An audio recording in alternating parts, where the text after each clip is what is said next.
جا سکتے ہیں۔ تو بہرحال پہلی خبر یہ رہی، لیکن دوسری خبر آپ کو بتا دوں کہ شہریت ترمیمی قانون CAA، اور آپ اچھی طرح جانتے ہیں کہ شہریت ترمیمی قانون مذہبی بنیاد پر منظور کیا گیا قانون ہے، اور مودی حکومت کی اس میں کوئی شک و شبہ کی گنجائش نہیں ہے۔ بلا جھجک یہ کہا جا سکتا ہے کہ مودی حکومت کی مسلم دشمنی کا بین ثبوت ہے۔ اس لیے بین ثبوت ہے، یہ میں نہیں کہہ رہا ہوں مسلم دشمنی، بلکہ آج سارے مسلمان کہتے ہیں، آج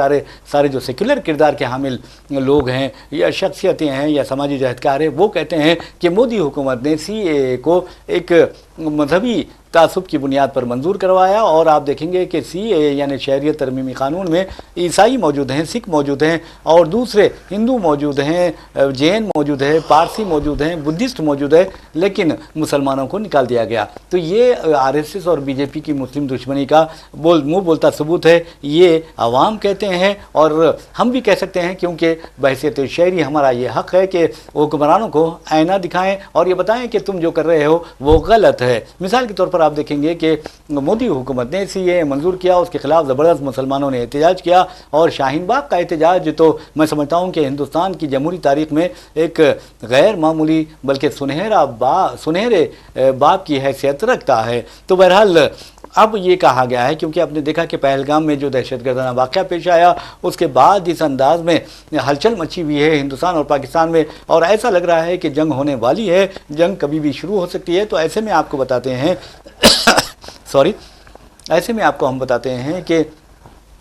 جہاں تک شہریت ترمیمی قانون کا سوال ہے، اگر کوئی اقلیتی، چاہے وہ افغانستان سے تعلق رکھتا ہو یا پاکستان سے تعلق رکھتا ہو، برما سے یا بنگلہ دیش سے ہندوستان آتا ہے یعنی 2014 سے پہلے، تو اسے ہندوستانی شہریت دے دی جائے گی، جبکہ مسلمانوں کے بارے میں اس طرح کی بات نہیں کی گئی۔ اور افسوس کی بات یہ ہے کہ سپریم کورٹ جو عدالت عظمیٰ ہوتی ہے، اسے خود از خود نوٹ لینا چاہیے تھا کہ یہ مذہب پر مبنی قانون ہے، اس میں مسلمانوں کو بھی شامل کیا جانا چاہیے۔ اگر نہیں کیا جاتا ہے تو یہ پھر غلط ہے۔ جس طرح ایکسن سول کوڈ میں تمام لوگوں کو شامل کرنے کا اعلان کیا گیا، اور اتراکھنڈ میں آپ نے دیکھا کہ قبائلیوں کو اس قانون سے نکال دیا گیا، تو یہ مطلب ہے حکومت کا کہ مسلمانوں کو نشانہ بنایا جائے، مسلمانوں کو ستایا جائے، مسلمانوں کو ڈرایا جائے یا دھمکایا جائے، کیونکہ جس طرح انگریز مسلمانوں سے ڈرا کرتے تھے، حکومت بھی اسی طرح مسلمانوں سے ڈر رہی ہے۔ حالانکہ مسلمانوں اس کے ڈرنے کی کوئی ضرورت نہیں ہے، مسلمان بالکل خواب غفلت میں سوئے ہوئے ہیں۔ ان کی جو قیادت ہے وہ بھی آپ اچھی طرح جانتے ہیں، چاہے وہ سیاسی قیادت ہو یا مذہبی قیادت ہو، وہ بھی قابل غفلت میں پڑی ہوئی ہے۔ اب تو حال یہ ہو گیا ہے کہ بتی بجھانے کی بات ہو رہی ہے۔ وزیر اعظم نریندر مودی نے کورونا کے دوران بتی بجھانے، تالیاں بجانے، برتن بجانے کی بات کی تھی، عجیب و غریب انداز میں۔ آپ کو بتی بجھانے سے مسئلہ حل ہونے والا نہیں ہے، یا بتی جلانے سے مسئلہ حل ہونے والا نہیں ہے، بلکہ اپنے ایمان کو تازہ کرنے سے آپ کا مسئلہ حل ہونے والا ہے، اور اپنی دیانتداری کی شمع روشن کرنے سے آپ کے مسائل حل ہونے والے ہیں۔ ورنہ آپ اپنے آپ کو آپ کہیں گے اور دوسروں کو تو کہیں گے، تو یہ غلط بات ہے۔ تو کہنے کا مطلب یہ ہے کہ آج جو بھی لوگ شمع جلانے کی بات کر رہے ہیں یا بتی جلانے کی بات کر رہے ہیں، تو ان کو، یا بتی بجھانے کی بات کر رہے ہیں، ایک سماجی جہدکار ہے لبنہ سرود، اس نے بہت اچھی بات کہی ہے، اور وہ یہ کہی ہے کہ بتی جلانے یا بتی بجھانے سے تو اچھا ہے کہ جو لوگ اس طرح کی اپیل کر رہے ہیں انہیں ان واقعات پر روشنی ڈالنی چاہیے، یعنی کتنی اوقافی جائیدادوں پر کتنے لینڈ گریبرز نے قبضہ کیا، کتنے لینڈ گریبرز سیاستدانوں سے مل کر شادی خانے تعمیر کروا چکے ہیں، اور کتنے یعنی قیمتی اراضیات پر ان لوگوں نے قبضہ کر لیا ہے۔ اگر جو شادی خانے اوقافی اراضیات پر بنے ہیں، چاہے وہ کوئی بھی ہو، تو میں سمجھتا ہوں کہ وہ وقف بورڈ کے حوالے کرتے ہوئے وہ مسلمانوں کے حوالے کر دینا چاہیے، اور ان سے جو آمدنی حاصل ہوتی ہے، لاکھوں کروڑ روپے کی آمدنی، ایک شادی خانے کا 4,80,000 روپے کرایہ ہو رہا ہے، تو آپ اندازہ کیجئے کہ مسلمانوں کا کس قدر زیادہ فائدہ ہو سکتا ہے۔ تو بہرحال ہم اس موضوع پر بعد میں بات کریں گے، لیکن ہم بات کر رہے تھے یعنی شہریت ترمیمی قانون کی۔ اب حکومت نے پہلگام جو واقعہ ہے، اس کے بعد حکومت نے کہا کہ آدھار کارڈ ہے، راشن کارڈ ہے، اور آپ کا پین کارڈ ہے، یہ آپ کی شہریت کو ثابت کرنے کے لیے اس کی کوئی زیادہ اہمیت نہیں ہے، بلکہ آپ کے پاس برتھ سرٹیفکیٹ ہونا ہے۔ تو سوال یہ پیدا ہوتا ہے، ہمارے وزیر اعظم نریندر مودی 74 سال کے ہو گئے ہیں، کیا ان کی کوئی پیدائش کسی نرسنگ ہوم میں ہوئی ہے، کیا کسی ملٹی اسپیشلٹی ہاسپٹل میں ہوئی ہے، یا پھر گھر میں ہوئی ہے؟ کیا گھر میں کاؤنٹر تھا الگ لگا ہوا برتھ سرٹیفکیٹ جاری کرنے کا؟ یہ سوال پیدا ہوتا ہے۔ یقیناً دیکھیں، جس طرح کا جو ہے قوانین بنائے جا رہے ہیں، جس طرح کے بہانے تراشے جا رہے ہیں، یہ بہت ہی افسوسناک ہے کہ جو ہے ہر بار ایک نیا مسئلہ، جیسے کہ آپ نے ابھی کہا کہ سی اے کا قانون بنا دیا گیا، ایک نیا مسئلہ پیدا کر دیا گیا، مسلمان بچوں اور بچیوں کی جو ہے اسکالرشپ ختم کر دی گئی، ایک نیا جو ہے افتاد ان پہ نازل کر دی گئی۔ کتنی مشکل ہوتی ہے جو لوگ پرسیو کر رہے تھے، جو لوگ جو ہے اعلیٰ تعلیم حاصل کر رہے تھے اسکالرشپ کی بنیاد پہ، جن کی تعلیم جاری تھی، ان کو ایک لخت اسکالرشپ سے محروم کر دیا گیا تھا۔ پھر سی اے کا قانون آتا ہے، اس میں جو ہے صاف طور پہ کہا جاتا ہے کہ بنگلہ دیش سے، افغانستان سے اور پاکستان سے آنے والے غیر مسلموں کو کچھ شہریت دی جائے گی اور مسلمانوں کو نہیں دی جائے گی۔ اور پھر جیسے کہ ابھی آپ نے کہا کہ جو ہے اوقافی قانون بھی جو ہے بن گیا ہے، جس میں غیر مسلموں کو وقف بورڈ میں شامل کرنے کا جو ہے ایک گنجائش فراہم کی گئی ہے۔ تو بہرحال جس طریقے سے قدم بقدم یہ بی جے پی حکومت جو ہے مسلمانوں کے خلاف قانون بنا رہی ہے، قوانین بنا رہی ہے، وہ تشویشناک ہے۔ اب دیکھیے، اب ایک نیا جو ہے ایک وہ شروع کر دیا گیا ہے کہ آپ کا آدھار کارڈ بنیاد نہیں ہے، پین کارڈ بنیاد نہیں ہے شہریت کے لیے، آپ کا راشن کارڈ بنیاد نہیں ہے، بلکہ اب آپ کو جو ہے برتھ سرٹیفکیٹ رکھنا ہوگا۔ تو یہ بہت ہی جو ہے المناک پہلو ہے حکومت کا۔ حکومت دیکھیے، موجودہ سرکار لوگوں کو سہولتیں فراہم کرنے کے بجائے لوگوں کو مشکلات میں سے دوچار کر رہی ہے۔ جی جی، یقیناً یہ جو ہے قابل مذمت ہے اگر اس طرح کا فیصلہ ہوتا ہے کہ برتھ سرٹیفکیٹ، جیسا کہ آپ نے کہا کہ وزیر اعظم کیا مودی کے پاس برتھ سرٹیفکیٹ ہے؟ ہزاروں لوگ ہیں، لاکھوں لوگ ہیں جو دور دراز گاؤں میں رہتے ہیں، جو گھروں ہی میں پیدا ہوتے ہیں اور ان کے پاس کوئی برتھ سرٹیفکیٹ نہیں ہوتے۔ برتھ سرٹیفکیٹ آپ کو اس وقت ملتی ہے جب آپ کا اسپتال میں پیدائش ہوئی ہو۔ جی جی، پھر جو ہے جیسا کہ آپ نے کہا کہ اس زمانے میں کوئی ایسا رواج نہیں تھا کہ کوئی پیدا ہوتا ہے تو اس کی سرٹیفکیٹ لاؤ۔ اگر ہم 90 سے پہلے کی بات کریں گے تو 90 سے پہلے تک، یا پھر جو ہے ہم اس سے پہلے کی بات کریں گے تو ایسا کوئی جو ہے گنجائش نہیں تھی کہ آپ کو برتھ سرٹیفکیٹ لانا ہے، بلکہ برتھ کے لیے کئی چیزیں جو ہے آپ کے جواز میں شامل کی جاتی تھیں، جیسا کہ راشن کارڈ ہے، جیسا کہ جو ہے آدھار کارڈ تو ابھی حال کی جو ہے پیدائش ہے، لیکن اس سے پہلے کی اگر ہم بات کریں تو جو ہے برتھ سرٹیفکیٹ کی ایسی گنجائش نہیں تھی، بلکہ آپ تعلیمی سند بھی آپ کی برتھ سرٹیفکیٹ مانی جاتی تھی۔ اگر آپ نے جو ہے ایس ایس سی کا سرٹیفکیٹ آپ نے جو ہے ثبوت کے طور پہ پیش کر دیا تو برتھ سرٹیفکیٹ مانا جا سکتا تھا۔ آج جس طرح کے فیصلے ہو رہے ہیں یقیناً وہ تشویشناک ہیں۔ ایک جانب جو ہے پہلگام جیسے واقعات جو ہے اس ملک کی بنیاد کو ہلا دینے والے واقعات ہو رہے ہیں، تو دوسری جانب اب جو ہے جس طرح کی جو ہے اجلاس منعقد کیے جا رہے ہیں اس سے جنگ کے بادل منڈلاتے نظر آ رہے ہیں۔ دیکھیے، ہمیشہ سے کہا گیا ہے کہ اگر کوئی دو ملکوں کے درمیان میں خدا نخواستہ جنگ ہوتی ہے تو اس سے عوام پس کے رہ جاتے ہیں۔ جی ہاں جی، آپ دیکھیے پاکستان جس طرح کی اشتعال انگیزی کر رہا ہے، وہ جو سرحدوں پہ جس طرح سے جو ہے فائرنگ کر رہا ہے، اس سے یہاں کے لوگ پہلے ہی پریشان ہیں۔ خاص طور پہ جو ہے کشمیر ایل او سی کے جو ہے سرحدوں پہ جو فائرنگ ہو رہی ہے تو وہاں کے کسان بہت پریشان ہیں۔ ان کا کہنا ہے کہ ہمارا تو فصل کاٹنے کا وقت ہے، اب ہم کھیتوں میں کیسے جائیں گے؟ اچانک اگر سرحد پار سے فائرنگ شروع ہو جائے گی، اچانک جو ہے وہ لوگ فائرنگ کرنا شروع کر دیں گے تو ہمارے تو جان کے لالے پڑ جائیں گے۔ اور ہمارے لیے یہ وقت سب سے اہم اس لیے بھی ہے کہ ہمیں 6 ماہ کی محنت کے بعد آج فصل کاٹنی ہے، گیہوں کی فصل تیار کھڑی ہے، دیگر جو ہے کشمیر میں جو بھی جو ہے اناج اگتا ہے اس کی فصلیں تیار کھڑی ہیں۔ تو ان کا کہنا ہے کہ ہماری فصلیں تیار کھڑی ہیں اور جو ہے وہاں پہ شل باری ہو رہی ہے، وہاں پہ فائرنگ ہو رہی ہے اور ہم گھروں سے نکل نہیں سکتے، اس طرح کے حالات ہیں، ہم کھلے میں جا نہیں سکتے، کھیتوں میں جا نہیں سکتے۔ تو ایسی سچویشن ہو گئی ہے۔ تو بہرحال جو ہے کشیدگی ہندوستان اور پاکستان کے مابین اپنی انتہا کو پہنچ گئی ہے، لیکن اس کے لیے آپ یہاں پہ نئے نئے قوانین لاگو کر کے جو ہے نئے مسائل نہ پیدا کریں تو مناسب رہے گا۔ بالکل آپ نے صحیح کہا۔ ویسے بھی ناظرین آپ کو بتا دوں کہ